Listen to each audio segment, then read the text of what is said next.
చాలా బాగున్నాయి. వాళ్ళ పాటలు, వాక్యాలు మాకు విశ్వాసం పట్ల ఎలా ఉండాలని నేర్పించినారు. మరి ఈరోజు కొత్త స్టోరీ చెప్తున్నారు. బైబుల్ ఎవరి వల్ల మనకి దొరుకుతుంది, ఈ బైబుల్ మన చేతిలో ఉండడానికి కారణం ఎవరు అని ఒక మేరీ జోన్స్ అనే ఒక అమ్మాయి కథ చెప్పారు. వాళ్ళు 2 రోజుల క్రితం మాకు క్లాస్ అనేది తీసుకున్నారు. మంచిగా డ్యాన్స్ నేర్పించినారు, పాటలు చెప్పారు, మరి కథలు, స్టోరీస్లు, వాక్యాలు అన్నీ చెప్పారు. వాళ్ళ స్టడీ, వాళ్ళ టీచింగ్ చాలా బాగుంది. నాకు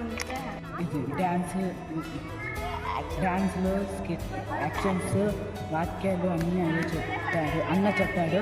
విశ్వాసం గురించి చెప్పాడు, విశ్వాసం ఎలా బతకాలి అని చెప్పాడు. మళ్ళీ బైబుల్ స్టోరీ చెప్పాడు.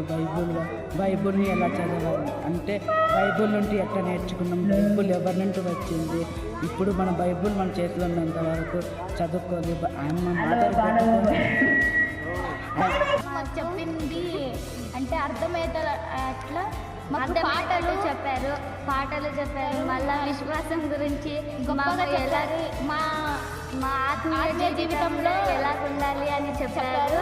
అంటే మళ్ళీ స్టోరీస్ కూడా అవన్నీ చెప్పారు. డాన్స్, మేరీ జాన్స్ అంటే బైబుల్ గురించి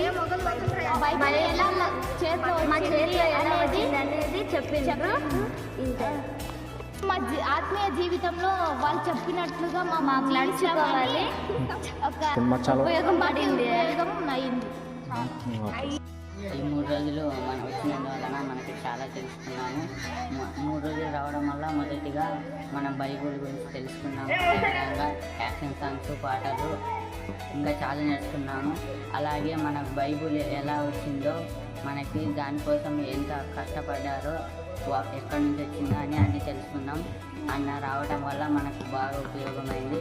అలాగే వాళ్ళు ఈ సేవలో కొనసాగాలి, అలాగే వాళ్ళ టీంతో పాటు ఇక్కడ రావాలని ఆశిస్తున్నాం.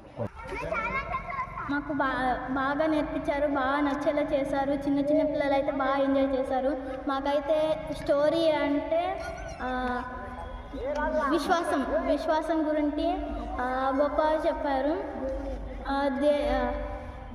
బైబుల్ ప్రార్థన చేయాలి, వాక్యం చదవాలి, ప్రతి ఆదివారం క్రమం తప్పకుండా చర్చికి వెళ్ళాలి అని చెప్పారు. ఇంకా నాకు చాలా బాగా నచ్చింది. చెప్పింది ఏమంటే మాకు ఈ స్టోరీస్ చెప్పారు, కథలు చెప్పారు, మళ్ళీ వాక్యాలు చెప్పారు, గేమ్స్ చెప్పారు, ఇవన్నీ చెప్పారు. మాకు గేమ్స్ కూడా చెప్పారు.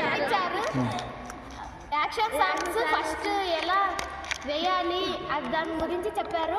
తర్వాతకి యాక్షన్ ఎలా చేస్తారు అని ఒక 2 సార్లు 3 సార్లు మాకు చెప్పించారు. శతాధిపతి యొక్క విశ్వాసం గురించి మాకు చెప్పారు. మళ్ళీ ఈరోజు మేరీ జాన్స్